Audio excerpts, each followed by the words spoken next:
Primeiro, Mirassol. Um time muito, muito bem treinado, muito bem organizado, nos criou muitas dificuldades para pressionar. É verdade que eu, como treinador, esperava outra, não escalação, senão outra formação na hora para pressionar. Mas os jogadores tentaram se ajustar no meio do primeiro tempo e mesmo assim eles encontravam soluções para as nossas pressões. Isso é porque tudo é muito bem treinado, então e eles identificam muito bem essas soluções, os espaços que encontrar, na qual nos gerou muita dificuldade para pressionar. Ao mesmo tempo que eles tentaram propor, que eles tentaram ter a bola em todo momento, tirar a bola da gente, deixaram mais espaços, nos deram mais chances do que os outros adversários, como você bem falou, que vem muitas vezes para se fechar. E, obviamente, nosso time criou muitas chances claras, onde não se converteram todas em gols, né? Então, isso vai muito da postura do adversário. Depois, com o placar, né, no segundo tempo, eles também deram um passo à frente, colocaram mais gente na nossa última linha e com isso também foi mais difícil defender, mas as chances nossas sempre eram mais claras. E no final fizemos o segundo gol e tomamos um gol aí com descuido, que nos gerou essa sensação de preocupação, né, até o final do jogo, no qual leva ainda mais o nível desse encontro e para vocês verem que não existe coincidência no futebol. Se um time é quinto colocado na 18ª rodada, como é o Mirassol, somente com 2 derrotas é porque o trabalho está sendo muito bem feito. Então, muito mérito do adversário. E contra o Inter, ainda falta. Amanhã eu vou começar a estudar o Inter, mas um confronto, claro, que muito igualado, 2 clubes históricos gigantescos e em igualdade de condições para essas oitavas. Boa noite, Felipe. Aqui, Sidão Marinho da Litoral News. Parabéns, feliz aniversário. Que seus sonhos possam ser realizados. Obrigado. Você falou sobre essa preocupação, né, que a equipe teve na reta final do jogo. Hoje o Flamengo conseguiu chegar àquele segundo gol depois que abre o placar, que você comentou lá no Ceará depois do empate, só que acabou sofrendo o gol. Você acredita que para o jogo do mata-mata da Libertadores contra o Internacional é uma preocupação que você tem, em cima do que você falou também, dessa eficiência da equipe, de finalizar e muitas vezes não conseguir colocar a bola no fundo da rede, ter essa assertividade para não criar essa preocupação na reta final do jogo?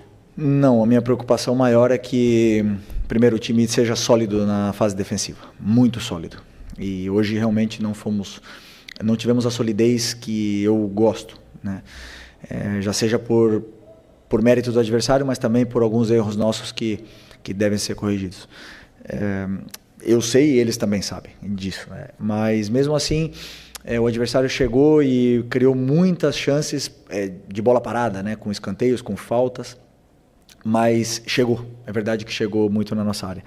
E a minha preocupação na fase ofensiva é que o time crie, que consiga chegar e, claro, os jogadores determinantes, com o grande jogo, por exemplo, que fez no outro dia o Cebola, hoje o Lino, a bola quando cai no pé do Arrascaeta sempre ele cria perigo, o Pedro está já também num bom momento, então tudo isso aí faz com que as defesas dos adversários tenham dificuldade de defender e que a gente possa criar. Depois a fase da finalização é um assunto que, como eu já falei várias vezes, os jogadores às vezes chegam mais finos e frescos na frente do goleiro, com mais calma, e outros dias a bola não entra, simplesmente assim. Mas o mais importante é que o time criou.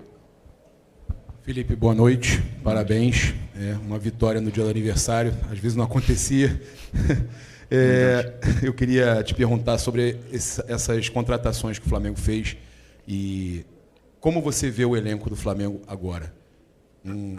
Teve uma eliminação, claro, mas você está ainda recebendo esses jogadores, não deu para esses jogadores ainda atuarem da forma que você ainda vai preparar. Como você vê essa preparação, pensando, eu não vou falar nem em Libertadores, que está muito em cima aqui agora, pensando no restante da temporada, principalmente Campeonato Brasileiro, e caso continue na Libertadores, se Deus quiser, para você, né? Como você vê esse time encaixando, como você vê esse elenco agora com essas chegadas aí?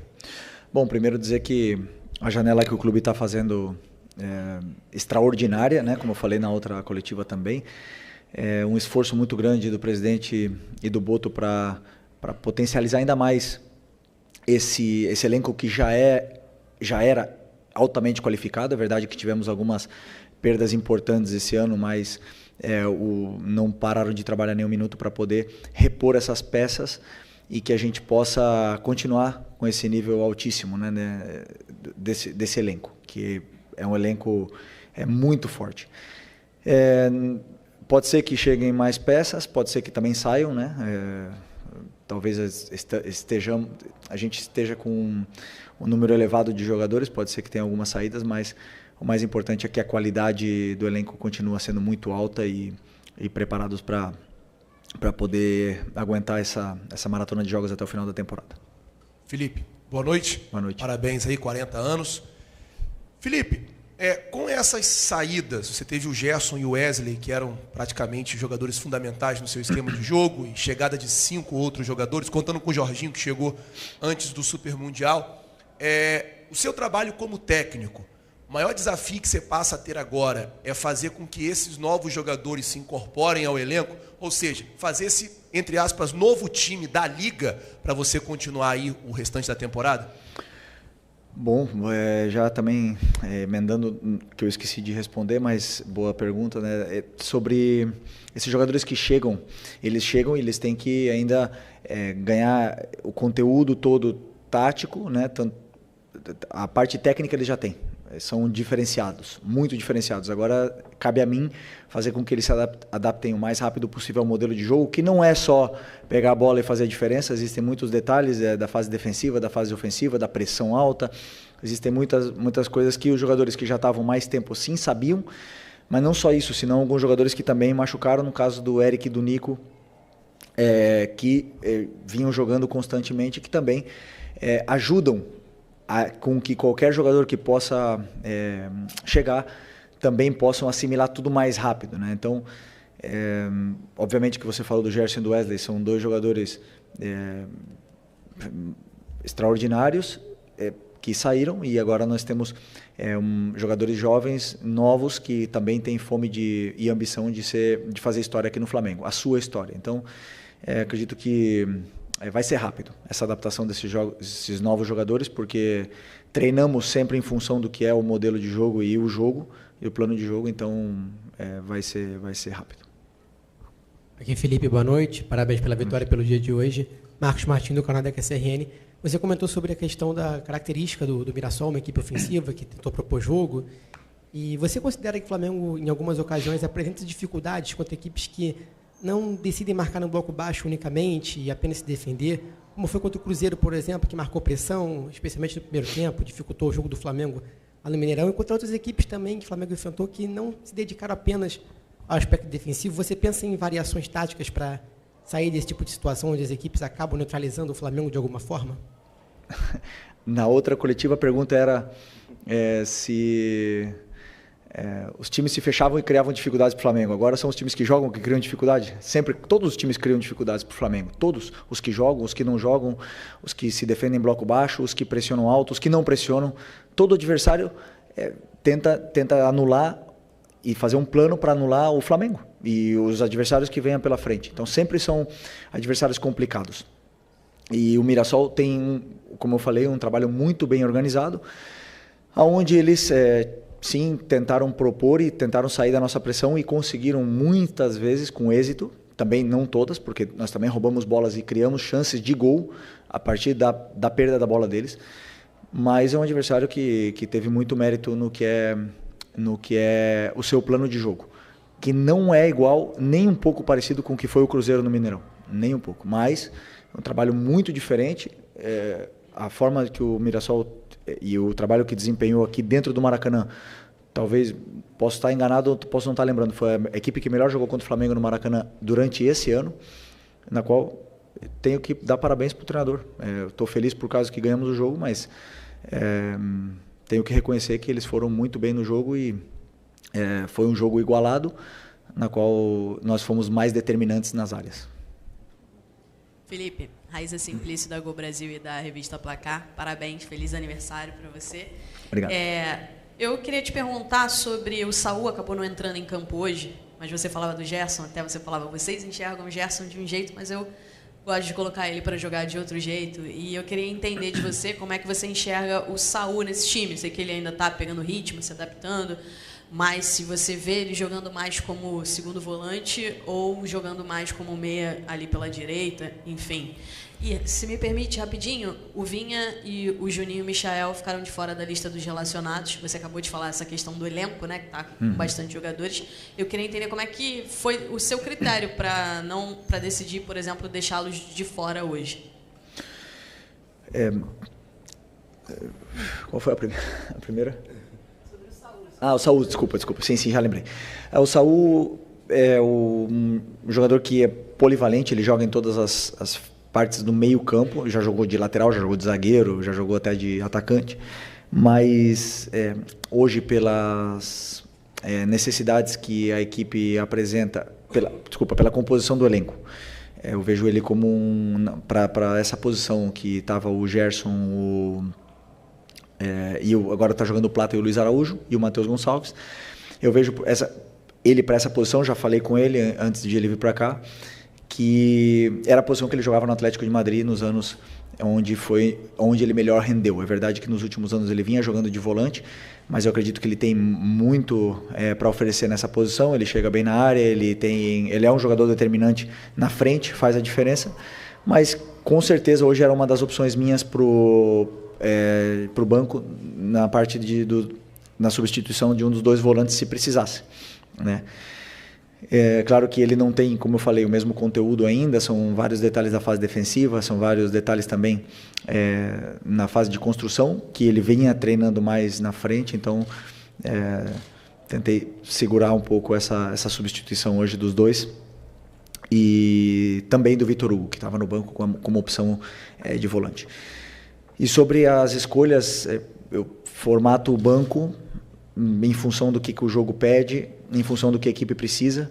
Claro que o Vinha é um jogador internacional, um jogador que já todo mundo sabe da qualidade que tem, mas na hora de escolher e ficar com 3 laterais esquerdos no banco, onde provavelmente não ia entrar nenhum deles, como hoje não entrou nem o Ayrton, então eu optei por deixar ele treinando hoje, porque ele precisa de treino, ele precisa de ritmo, da mesma forma que o Juninho e da mesma forma que o Michael. Então, a hora que precisar, eu sei que eu posso contar com eles, que eles estão bem treinados, e foi mais isso, mais em função do que um plano do que a equipe precisava para o jogo.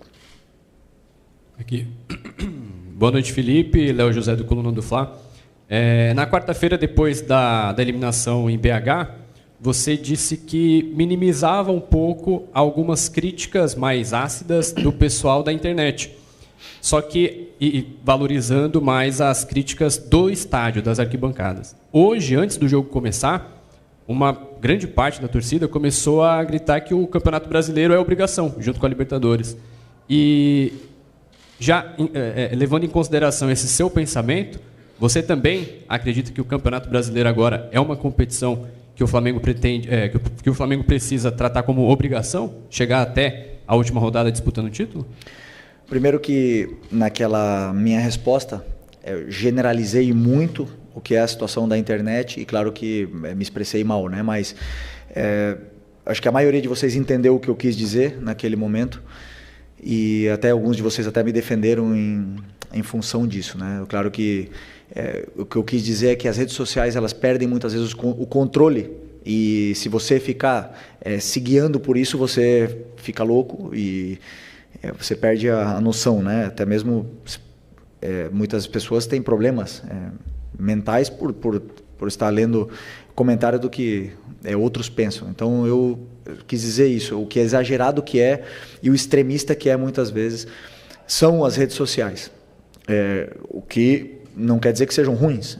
As redes sociais vêm para ajudar o mundo e vêm para melhorar, mas realmente nós que estamos sempre colocando a cara, se você seguir isso aí, você passa mal, né? Então, o que você falou sobre a torcida, tem todo o direito do mundo de fazer tudo o que quiser. Aliás, desde que eu cheguei aqui, o dia que eu botei o pé no Rio de Janeiro, estava tendo um protesto contra a equipe que tinha perdido contra o Emelec na Libertadores, estava num momento difícil e eu sabia onde eu estava vindo. Conheço o Flamengo durante toda a minha vida e vivi o Flamengo nos últimos 6 anos e não existe outro caminho senão a cobrança do torcedor aqui. Aqui sempre foi assim e sempre vai ser. Nunca iremos nem devemos mudar o que é a essência do torcedor do Flamengo, que sempre quer o melhor para o clube.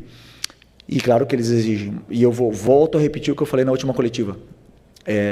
Nós temos a obrigação de dar nossa vida pelo Flamengo. Enquanto nós estamos aqui dentro, nós temos a obrigação de fazer tudo, de que o Flamengo seja prioridade na nossa vida antes que a família. Essa é a nossa obrigação. O resultado a gente não controla. Mas que nós queremos ganhar, com certeza queremos ganhar. E vamos em busca disso. Felipe, Vitor Nicolau, do canal Falso 9. Você classifica o seu modelo de jogo como um jogo de progressão. E a gente viu o Flamengo construir essa liderança do Campeonato Brasileiro, hoje coroada com o troféu do primeiro turno, simbólico, a partir de um time que tinha no Arrascaeta muitas vezes o homem mais avançado, com muita liberdade, com muito espaço e sempre com alguém para induzir espaços para que ele pudesse atacar. Você falou do Pedro agora melhorando tecnicamente, realmente ele vem de bons jogos tecnicamente, e hoje você colocou os dois juntos, com os pontas de força que chegaram, né? O Samuel Lino fez um grande jogo. Só que, na minha impressão, queria validar a sua também, o Flamengo não conseguiu, em algum momento, ter a sua organização ofensiva gerando tantas chances de gol, como gerou na quarta-feira, a organização ofensiva gerando muitas chances de gol, como a tua organização ofensiva normalmente gera muitas chances de gol. Hoje, você teve as transições muito bem, mas a organização ofensiva, na minha opinião, você teve em vários momentos o Arrascaeta e o Pedro ali sem conseguir, o Arrascaeta sem conseguir os espaços que normalmente ele consegue quando está sem o Pedro, e depois, sem o Pedro, o Arrascaeta cresce de produção. Na fase defensiva, também, né, você acabou tendo a saída de bola do Mirassol, superando muitas vezes a tua marcação alta com esses dois. Você acha que, em algum momento, em meio de temporada, você vai conseguir coordenar para que o time seja a lá Flamengo, dominante, fazendo o jogo de progressão com esses dois juntos? Vitor, gosto de você. Te conheço. Sabe muito de futebol. Primeira vez, né? Que tu vem aqui, né? Bem-vindo. Bom, boa pergunta. Sobre o Pedro e o Arrasca, é o seguinte, eu acredito que eles podem jogar juntos. Claro que podem. Hoje eu vi muitas coisas boas na fase ofensiva. Aliás, eu vi muita facilidade na fase ofensiva para a gente chegar. Chegávamos com muita facilidade por fora, principalmente porque o Mirassol é um time que se compacta muito e bloqueia muito o meio. Então, o Arrascaeta, muitas das vezes, ele perde a posição dele porque ele quer participar do jogo, né? Às vezes ele, ficando mais parado, ele fica melhor posicionado, mas ele teve uma associação muito boa junto com o Lino naquele lado esquerdo e também com o Pedro. Eles se encontraram algumas vezes, principalmente na fase da pressão alta do Mirassol. Mas, como eu falei, como existia uma certa facilidade em chegar até a área do Mirassol, nosso time estava sendo extremamente vertical. E isso parte a equipe. Então, a gente, ao mesmo tempo que criava chances, que a gente chegava na área, que criava chances claras e não fazia, também perdíamos a bola. O goleiro tinha uma reposição rápida. O Pedro e o Arrascaeta, que são dois jogadores que precisam dessa organização ofensiva que você fala, uma fase mais de estabilidade, não tinha que correr para trás e acaba se desestruturando um pouco o que é a equipe, a fase defensiva, e o jogo começa a ficar partido. Eu não gosto de jogo partido, só que o adversário deixa os espaços que deixa. E eu não posso falar, não vai por aquele espaço que ele está deixando. Ou não ataca, não vai para frente. Eu tenho que deixar ele atacar. Por isso que eu chamo o jogo de progressão. Porque eu quero que eles sempre progridam a jogada, que eles vá para frente, que sejam verticais o máximo possível. Aí hoje eu gostaria que eles fossem um pouco menos, né? Para a gente poder ter essa estabilidade, para o Pedro e o Arrasca poder descansar, para eles poderem pressionar juntos e a gente poder recuperar juntos. Mas na fase defensiva de hoje, a culpa foi do treinador. A pressão que eu propus para a equipe não deu certo e não foi culpa do Arrascaeta e do Pedro. Se tivesse sido do jeito que eu pensava, provavelmente teria funcionado melhor. Mas como não foi, e depois eu vi que a gente já estava sofrendo, precisávamos mais de perna para poder correr, optei por tirar o Pedro e botar o Luiz Araújo, e aí o time já fica mais consistente com esses jogadores que aguentam fazer 70 metros e não deixamos de sofrer mais. Eu senti que o time já ficou um pouco mais consistente. Okay? Oi, Felipe. Feliz aniversário. Bem-vindo ao Isenta. E queria saber de você o seguinte: o Flamengo chegou hoje aos 40 pontos no campeonato, tá? De 54 que ele disputou.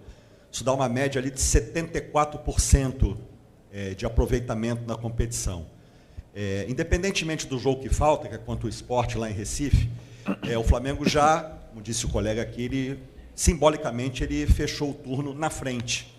O que numa competição de pontos corridos, historicamente, o time quando fecha o turno na frente, ou ele bate campeão, a maioria das vezes, ou ele disputa normalmente o título mesmo não sendo campeão.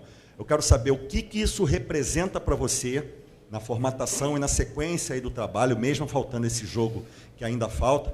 E só um detalhezinho em relação já ao jogo contra o Inter. Como é que está o Nico de la Cruz? Ele estará à disposição, pode estar à disposição para quarta-feira? Sobre os pontos, então, 40 hoje, podendo fazer 43 no primeiro turno, é isso? Ok. São bons números, claro que poderiam ter sido melhores, mas também poderiam ter sido piores. Para mim, não significam nada, a não ser que temos que ganhar o próximo, e vai ser contra o Inter, né? Então vai ser difícil, vai ser fora de casa, e nós temos que tentar ser o mais consistentes possível daqui até o final.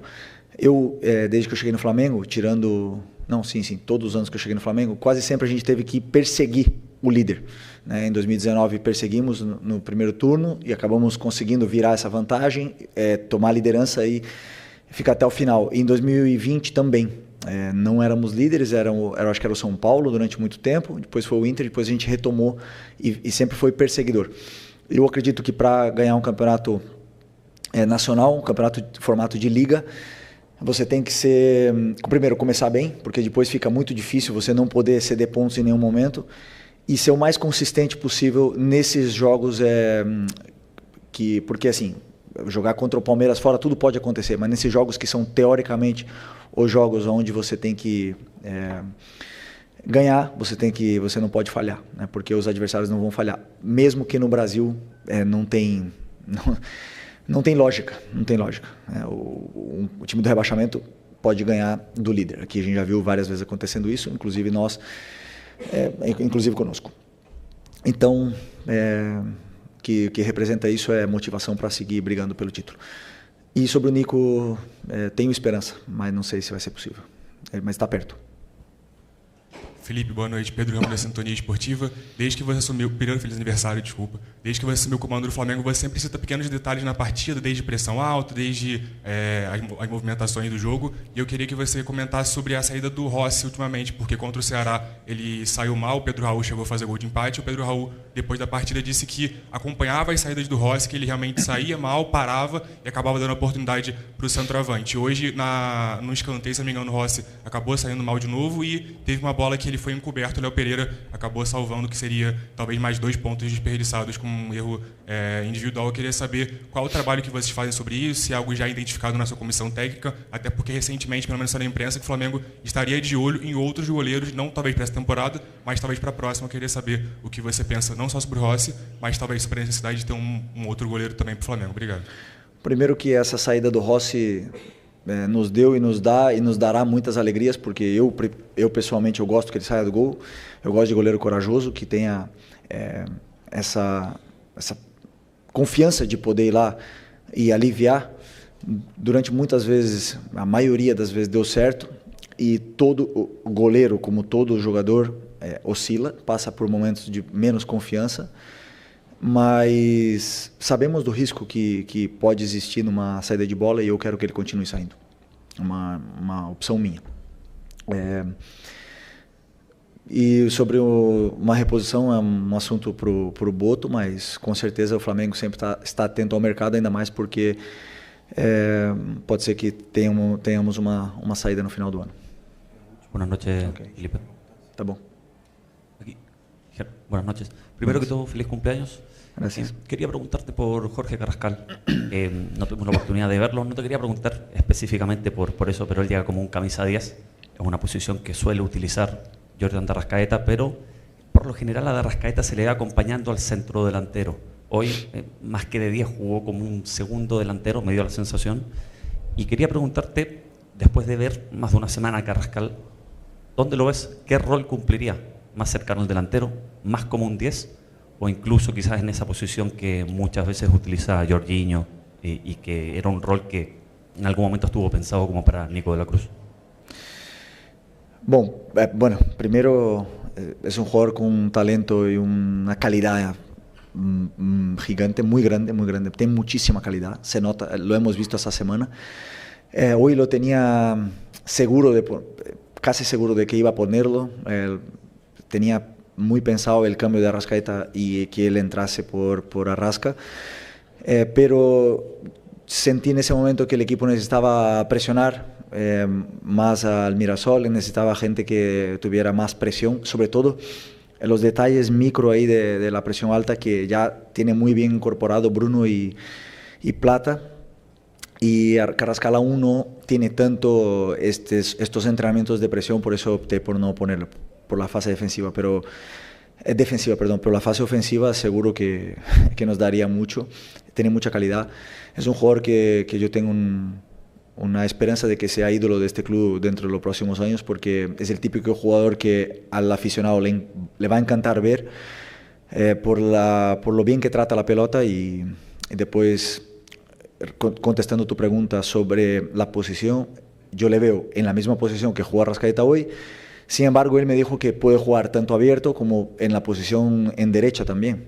O sea, en las 4 posiciones de arriba, él puede jugar en las 4.